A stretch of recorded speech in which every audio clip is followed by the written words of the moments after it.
அனைவருக்கும் வணக்கம். சமீபத்தில் தாவேக்காவை சேர்ந்த ஆதவர்ஜுனா ஒரு தனியார் தொலைக்காட்சிக்கு பார்த்தீங்கன்னா ஒரு இன்டர்வியூ கொடுத்துருக்காரு. அந்த இன்டர்வியூவில் பல விஷயங்கள் பேசியிருக்காரு. ஜோசியக்காரை மாதிரிலாம் பேசி வச்சிருக்காப்புல சில விஷயங்கள். அவர் என்னெல்லாம் பேசினார் அப்படின்றதெல்லாம் நம்ம ஒவ்வொன்றா பார்க்கலாம். ஏன்னா எங்க மக்கள் சக்தி இருக்கோ கண்டிப்பா வரும். இன்னும் குறிப்பிட்டு சொல்ல போனா நான் சொல்றேன், இன்னும் பிப்ரவரி மாசத்துக்குள்ள இன்றைக்கு இருக்கக்கூடிய 2 அமைச்சர்கள் தாவே கட்சியில் சேருவாங்க. What are you saying? கண்டிப்பா அது நடக்கும். நீங்க பாருங்க என்ன நடக்குன்னு பாருங்க. நீங்க இது அதிமுக முன்னாள் அமைச்சர்கள் மட்டும் இல்ல, திமுக சிட்டிங் அமைச்சர்கள் 2 அமைச்சர்களே சேருவாங்க. இது பிப்ரவரி மாசம் நடக்கும். இப்ப நீங்க திமுக அமைச்சர்கள்லாம் இப்ப பிரச்சனை இல்ல. அதுதான் யார் யாரு இப்ப பாருங்க. ஜோசியக்காரனா போறதுக்குள்ள 10 பொருத்தமும் பக்காவா இருக்கு. வாய்க்கு வந்ததை அடிச்சு விடுறது. திமுகல இருந்து 2 சிட்டிங் அமைச்சர்கள் வர போறாங்களாம் தாவேக்காவுக்கு. எதுக்கு வரணும்? அந்த கட்சியில என்ன இருக்கு? அப்படி முதல்ல அது ஒரு கட்சியா? அதுல எதுக்கு வந்து சேரணும்? அது என்னது? அது ரசிகர் மன்றம். ரசிகர் மன்றத்துல அமைச்சர்கள் வந்து சேரணுமா? அதுவும் சிட்டிங் அமைச்சர்களா? அதிமுகவை சேர்ந்தவங்க வராங்கன்னு சொன்னா சரி சொல்லலாம். திமுகவை சேர்ந்த அமைச்சர்கள் எப்படி வருவாங்க? அதிமுகவை சேர்ந்தவங்க அவங்கெல்லாம் அந்த ரசிகர்களுடைய டிஎன்ஏ வந்து அவங்களுக்குள்ளேயே இருக்கும். எம்ஜிஆர் அவர்களுடைய தீவிர ரசிகர்கள் இல்லையா? அவங்கள வேணா அப்படி சொல்லலாம், எக்ஸ்பெக்ட் பண்ணலாம். திமுகவை சேர்ந்த அமைச்சர்கள் வருவாங்கன்னு எப்படி சொல்ல முடியும்? 2026 பிப்ரவரியில் 2 அமைச்சர்கள் வர போறாங்களா? இப்படி சொல்றதின் மூலியமா திமுக கட்சிக்குள்ள ஒரு குழப்பத்தை ஏற்படுத்தலாம் அப்படின்றது இது ஒரு அரசியல். எல்லாருமே அவங்களுக்குள்ளேயே வந்து ஒவ்வொருத்தரையும் ஐயோ யாரோ 2 பேர் கருப்பாடு இருக்காங்க, யாரோ குள்ள நெறி இருக்கு நம்ம கூட்டத்துக்குள்ளே அப்படின்னு சொல்லிட்டு எல்லாருமே ஒவ்வொருத்தர் மூஞ்ச பார்த்து இவனா இருக்குமோ அவனா இருக்குமோ அப்படின்னு சொல்லி எண்ணிக்கிட்டே இருக்கணும் அப்படின்னு சொல்லிக்கிட்டே இவர் வந்து சொல்றாப்ல. அப்படியே ஒரு தீக்குச்சி எடுத்து நல்லா பச்சை பசையெல்லாம் வளர்ந்துருக்க காட்டுல கொண்டு வந்து கொளுத்தி போட்டா எப்படி இருக்கும் அந்த மாதிரி. அதனால எந்த பிரயோஜனமும் இல்லை ப்ரோ. நீங்கள் நினைக்கிற மாதிரி இங்கே காட்டு தீயெல்லாம் பற்றிக்கிட்டு எரியும் அப்படின்லாம் நினைக்காதீங்க. அப்படிலாம் நடக்காது. அதுதான் அவருடைய எண்ணமே. இப்படி ஏதாவது பண்ணி திமுகவில் இருக்கிற ஒரு 2 அமைச்சர்களை நம்ம பக்கம் கொண்டு வரணும் அப்படின்றத இவங்களுடைய நோக்கமே. இந்த மாதிரி அரசியல் கூட தெரியாத அளவுக்கா திமுக காரங்க இருப்பாங்க? திமுக அமைச்சர்கள், திமுக தலைமை இதெல்லாம் தெரியாமலா இருப்பாங்க? என்னத்தையாவது கொளுத்தி விடுறது போகிற போக்கில். பிப்ரவரி வரட்டும், இதையே ஒரு தனியாக ஒரு டாப்பிக்காக எடுத்து பேசுவோம். இலவகாத்த கிளிகளே, அது 2 அமைச்சர்கள் யாரப்பான்னு நம்ம கேள்வி கேட்போம். அரசியல் அறிவே இல்லாதவங்க கூட தாவேக்கால வந்து சேரணும்னு நினைக்க மாட்டேங்கிறாங்க. இதில் திமுகல அமைச்சர்களாக இருக்கிறவங்களுக்கு அரசியல் அறிவு இருக்காதுன்னு சொல்ல வராங்களா? அப்போ பல கட்சிகள்ல இருந்து துரத்தி விட்ட நபர்கள் தான் தாவேக்கால போய் சேருவாங்க. இந்த RSS நிர்மல்குமார், ஆதவர்ஜுனா, இவங்க இந்த மாதிரிப்பட்ட நபர்கள் பல கட்சிகளில் உள்ளடி வேலையை பார்த்துட்டு ஒரு கட்சிக்கு ஒழுங்காக இல்லாமல் அங்கே இங்கேன்னு தாவிக்கிட்டு தெரிஞ்ச நபர்கள் தான் தாவேக்காக வந்து சேர்றாங்க. இந்த ராசி பலன் சொல்லக்கூடிய இந்த திறமை இருக்கு பாருங்க ஆதவர்ஜுனாக்கு. இதை வச்சு தான் விஜயை மயக்கியிருக்காரு. சார் இந்த மாதிரி பாருங்க சார், திமுக நான் 10 வருஷம் வேலை பார்த்துருக்கேன், எனக்கு எல்லாம் தெரிய பார்த்துக்கோங்கன்னு சொல்லி இந்த மாதிரிலாம் பேசி தான் மயக்கியிருக்காருன்னு நினைக்கிறேன். பாருங்க, நம்ம கிட்ட அடுத்த வருஷம் உங்களுக்கு ஓட்டு இளைஞர்கள்லாம் இருக்காங்க. சோசியல் மீடியாவில் பார்த்தீங்க இல்லையா நமக்கு என்ன வரவேற்பு இருக்குது, நேரில் பார்த்தீங்க இல்லையா ஒரு இடத்துல எவ்வளோ கூட்டம் கூடுது பார்த்துக்கோங்க. தமிழ்நாடே இவ்வளோதான் சார், அங்கே கூடுற கூட்டம் தான் தமிழ்நாடே, புரியுதா? அங்கே வந்து நிற்கிறவனுங்க ஓட்டு போட்டால் ஜெயிச்சிடலாம் நீங்கள். மற்றபடியெல்லாம் ஒன்றும் பிரச்சனை இல்லை, நீங்கள் களத்துக்குலாம் இறங்க வேண்டாம், நீங்கள் எதுவும் பண்ண வேண்டாம், நீங்கள் பனையூருக்குள்ளே இருங்க. மக்கள்லாம் முட்டால் பார்த்துக்கோங்க, அவங்க எல்லாரும் வந்து ஓட்டை போட்டுருவாங்க. நீங்கள் வீட்டுக்குள்ளே இருக்க, சும்மா அப்பப்போ வந்து எங்கேயாவது வந்து மூஞ்சை காட்டிட்டு ஒரு 40 பேரை கொண்டுட்டு போயிருங்க. மக்கள்லாம் வந்து ஓட்டு போட்டுருவாங்க. 40 பேர் செத்தாலும் நீங்கள் வெளியே வர வேண்டாம், நீங்கள் ஒரு வீடியோ மட்டும் போடுங்க. இந்த மாதிரி சிஎம் சார் என்னை பழிவாங்கணுமா அப்படி இப்படின்னு வீடியோ போடுங்க. அந்த மக்களை கரூருக்கு போய் சந்திக்காதீங்க. நீங்கள் வந்து அவங்கள மகாபலிபுரம் கூட்டு வந்து உங்கள் வீட்டு பக்கத்துலேயே வச்சு பார்த்துருங்க, சரியா? 2026 நம்மளுது ப்ரோ இப்படின்லாம் சொல்லி தான் வந்து விஜய் அவர்கள் நம்ப வச்சிருப்பாருன்னு நினைக்கிறேன்.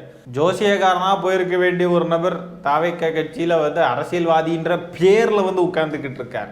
அது வசூனா காவல்துறை தேடிட்டு இருக்காங்கன்னா காவல்துறை நல்லவங்க கிடையாது. காவல்துறை மேல எங்களுக்கு குற்றச்சாட்டே இருக்கு. காவல்துறை மேல குற்றச்சாட்டு இருக்கும் பொழுது அவரை வந்து கைது செய்து நாளைக்கு ஜெயில கொண்டு போய் ஏதாவது பண்ணாங்கன்னா எங்களுக்கு காவல்துறை மேல நம்பிக்கை கிடையாது, திமுக அரசு மேல நம்பிக்கை கிடையாது. காவல்துறை கொஞ்சம் கட்டுப்படுத்தினா என்ன சொல்றீங்க? ஆஹா எங்க தொண்டர்களை நீங்க கட்டுப்படுத்தீங்களா, வரக்கூடாதுன்னு சொல்றீங்களா, எங்களை மிரட்டுறீங்களா, ஜனநாயகம் இல்லையான்றீங்க? இல்ல, இது வரைக்கும் தமிழக வெற்றி கழகத்துல இருந்து எப்படி நாங்க காவல்துறைக்கு எதிராக பேசியிருக்கோம்? ஏதாவது ஒரு இடத்துல சொல்லுங்க, ஏதோ ஒரு இடத்துல நாங்க காவல்துறைக்கு எதிராக நாங்க ஏதாவது தப்பா பேசியிருக்கோம்? எங்களுக்கு திமுக மேலே தனிப்பட்ட பகைமை கிடையாது. மூட் ஸ்விங் ஆகலாம், அதுக்கு நீ இப்படியா? காவல்துறை ஒன்றும் நல்லவங்க கிடையாது, காவல்துறை மேலே தான் எங்களுக்கு குற்றச்சாட்டே இருக்கு அப்படின்னு சொல்றாப்புல. அப்படியே பார்த்தீங்கன்னா காவல்துறை வந்து நாங்கள் எதுவும் சொல்லலை, நாங்கள் எங்கேயாவது ஒரு இடத்துல காவல்துறையை விமர்சிச்சிருக்கோம், காவல்துறை எதிர்த்து பேசியிருக்கோம் அப்படின்னு கேட்குறாப்புல. அடாடாடாடா, இவங்க எல்லாம் ஆட்சிக்கு வந்தா எப்படியெல்லாம் மாத்தி மாத்தி மாத்தி மாத்தி பேசுவாங்க. ஒரு இடத்துல ஒரு மாதிரி பேசிட்டு இன்னொரு இடத்துல வேற மாதிரி பேசுறாங்க. அது இன்னொரு நாள் இன்னொரு மொமெண்ட்ல வேற ஒரு டைம்ல அவங்க மனநிலை மேபி மாறி இருக்கலாம் அப்படின்னு நம்ம சொல்றோம். அப்படின்னா சரி ஓகே, ஏதோ ஒன்று அவங்களுடைய நிலைப்பாடு மாறிடுச்சு போல அப்படின்னு சொல்லலாம். உட்கார்ந்து இருக்கிற இடத்துல அதே நேரத்திலேயே ஒரே நேரத்தில் 2 விதமா மாத்தி பேசுற நபரை பார்த்துக்கோமா? பார்த்துக்கோங்க. அரிய வகை உயிரினங்கள், அரிய வகை கட்சி, அரிய வகை தொண்டர்கள், அரிய வகை தலைமை, அரிய வகை தலைவன், எல்லாம் அரிய வகை. எப்படி இருக்கானுங்க பாருங்க, மூச்சு விட முடியலங்க. குறை அரசே வந்து சாராயத்தை விற்கிறது, இதை நாங்கள் கடுமையாக எதிர்க்கிறோம். நீங்க வந்து டாஸ்மாக்ல முடிக்கிறீங்க.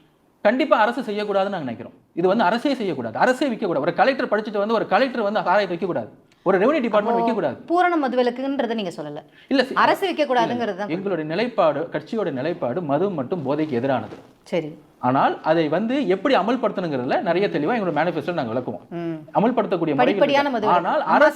ஆனால் இல்ல, அரசு வந்து விற்கக்கூடாது. நான் திருப்பி சொல்ல, அரசு வந்து பிரச்சனை. இப்ப சமீபத்தில் கொஞ்ச நாளைக்கு முன்னாடி ஆதவர்ஜுனா பேசுறப்ப சொன்னாப்புல, ஊழல் பண்ணலாம், அளவா பண்ணணும், சும்மா மக்களை ரொம்ப கஷ்டப்படுத்துற அளவுக்கு ஊழல் பண்ணக்கூடாது அப்படின்ற மாதிரி சொன்னாப்புல. இப்போ சொல்றாப்புல மது கடைகள்லாம் இருக்கலாம், ஆனா அது அரசு நடத்தக்கூடாது, அது தனியார் தான் நடத்தணும். என்ன இது? இந்த நபர் வந்து இன்னும் ஒரு 10-15 இன்டர்வியூ கொடுத்தா போதும், தாவேக்கான்ற கட்சியே மொத்தமாக க்ளோஸ் ஆயிரும். சூப்பராக இருக்கும். இன்னும் கொஞ்சம் டீப்பாக போய் இந்த லாட்ரி டிக்கெட்லாம் விற்கலாமா அப்படின்னு கேட்டாலாம், விற்கலாமே, தாராளமா, அதில் என்ன, கோடி கோடியாக கிடைக்குங்க, ஜெயிச்சா மட்டும் போதும். எப்படி இருக்கும் தெரியுமா? அது வாழ்க்கையே ஓஹோ ஆஹான்னு மாறிடும், ஆஹா ஓஹோன்னு மாறிடும். ஆனா அது அரசு நடத்தக்கூடாதுங்க, அது தனியார் நடத்தணுங்க அப்படின்ற மாதிரி எதையாவது சொன்னாலும் சொல்லுவாப்புல. இப்ப ஆதவர்ஜுனா மாதிரி ஒவ்வொரு நபர் வந்து ஒவ்வொரு கட்சியில இருந்தாலே போதும், திமுக அசால்ட்டா ஜெயிச்சுட்டு போயிடும். இந்த தாவேக்கா கட்சியே பார்த்தீங்கன்னா பிளாக் டிக்கெட்டு, லாட்ரின்னு அப்படியே கொள்ளையடிச்சு வச்சிருக்கக்கூடிய நபர்கள் தானே. இதெல்லாம் பாருங்க தனியார்கிட்ட இருக்கணுங்க. இப்போ டாஸ்மாக் பாருங்க அரசு கிட்ட இருக்கு, அதனால எங்களை மாதிரி ஆட்களுக்கு லாபம் பார்க்க முடியல பாருங்க. அதனால அதெல்லாம் தனியார்கிட்ட இருக்கணும். நல்லா ஒரு பெரிய பிளான் வச்சிருக்காங்க மக்களே. அரசு கிட்ட இருந்து பல விஷயங்களை பிடுங்கி எல்லாத்தையும் தனியார் மயமாக்கணுன்றது தான் எங்களுடைய கொள்கை போல இருக்கு. டாஸ்மாகை பத்தி பேசுறப்போ எம்ஜிஆர் அவர்களை பத்தி பேசுறதே கிடையாது. எம்ஜிஆர் அங்கிள் கொஞ்சம் தள்ளிக்கோங்க, டேய் திமுக நீ செத்தடா அப்படின்ற மாதிரி தான் ஆதவர்ஜுனா அந்த மோட்ல தான் இருக்காப்புல. இந்த டாஸ்மாகை பத்தி பேசணும்னா எம்ஜிஆர் அங்கிளை பத்தி பேசாம நம்ம பேசக்கூடாது இல்லையா? ஏன் பேச மாட்டேங்கிறாரு எம்ஜிஆர் அங்கிளை பத்தி? பேச மாட்டாங்க. ஏன்னா இப்போ வேற கட்சியில் செங்கோட்டையன் அவர்கள் இருக்காரு. இதுக்கு மேலே நம்ம ஜெயலலிதா அம்மாவை இந்த அம்மா அம்மா அம்மா அப்படின்னு சொல்றது, அப்புறம் அதிமுகவுடைய தலைவர்களை ஏதாவது விமர்சனம் பண்ணணும்னா பண்றதெல்லாம் ரொம்ப கஷ்டம். அதனால கொஞ்சம் அப்படியே அடக்கி வாசிப்போம் அப்படின்னு தான் இருக்காங்க. இப்போ தாவேக்கோட நிலைப்பாடு, அதிமுக ஊழல் கட்சியா இல்லையா?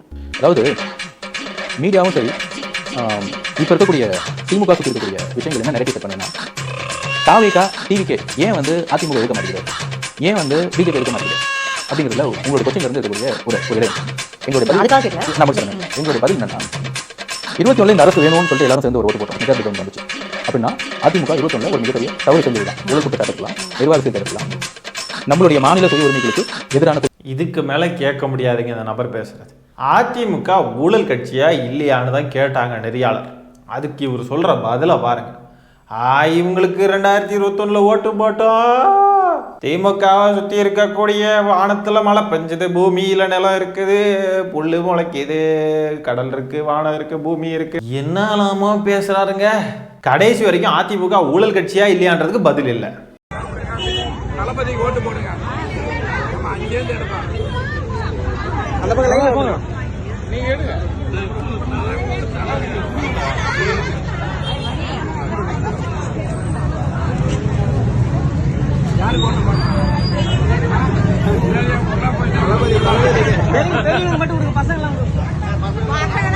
பாண்டிச்சேரியில மழை பெஞ்சுக்கிட்டு இருக்கிறதுனால நிவாரண பொருட்கள் வழங்குறாங்க தாவைக்காவினர்.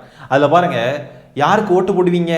எங்க தாவைக்காவுக்கு தான் போடணும்னு கழுத்துல துண்டையும் போட்டுக்கிட்டு ஒரு ரவா பாக்கெட்டையும் மைதா பாக்கெட்டையும் கொடுக்குறாங்க போல இருக்கு. இது வந்து யாருக்கு ஓட்டு போடுவீங்கன்னு கேட்டு தான் கொடுக்கணுமா? ஏன் இப்போ திமுகவுக்கு ஓட்டு போடுவேன்னு சொன்னா அப்போ நீங்க கொடுக்க மாட்டீங்களா?